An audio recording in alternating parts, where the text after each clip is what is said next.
দীর্ঘ খরার পরও স্বস্তি নেই ইরানে, বরং এবার গ্রীষ্মে ভয়াবহ পানি সংকটের আশঙ্কা আরও বাড়ছে ইরানে। বৃষ্টিপাত বাড়লেও রাজধানী তেহরান সহ দেশটির বড় বড় 5টি নগরীতে এবারের গ্রীষ্মে ভয়াবহ পানি সংকট দেখা দিতে পারে।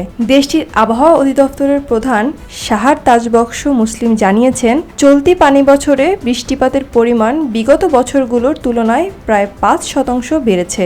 বিশেষ করে দেশের পশ্চিমাঞ্চলে বেশ ভালো বৃষ্টি হয়েছে। তবে আলবরুজ পর্বতমালার দক্ষিণ ঢালে অবস্থিত শহরগুলোর পানির চাহিদা মেটানোর জন্য এই বৃষ্টি যথেষ্ট নয়। বৃহস্পতিবার ইরানের সরকারি বার্তা সংস্থা ইরনা জানিয়েছেন, তেহরান, মাশহাদ, কারাচ, কাজভিন এবং হামাদানের মতো জনবহুল নগরগুলোতে পানি সরবরাহে বড় ধরনের সমস্যা রয়েছে। তুষার গলে বাঁধগুলোতে পানি বাড়লেও তা তেহরানের চাহিদা মেটানোর জন্য পর্যাপ্ত নয়। এমনকি গত বছর তেহরানের পানি সংকট সামাল দিতে তালেখান বাঁধের বড় একটা অংশ ব্যবহার করায় সেখানেও পানির স্তর বেশ নিচে নেমে গেছে।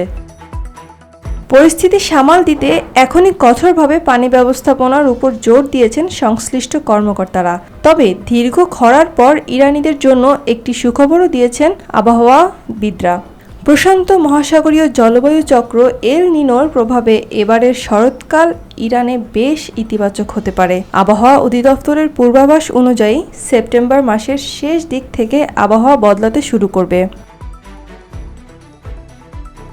রোকসানা মিম, ডেস্ক রিপোর্ট, ভোরের ডাক।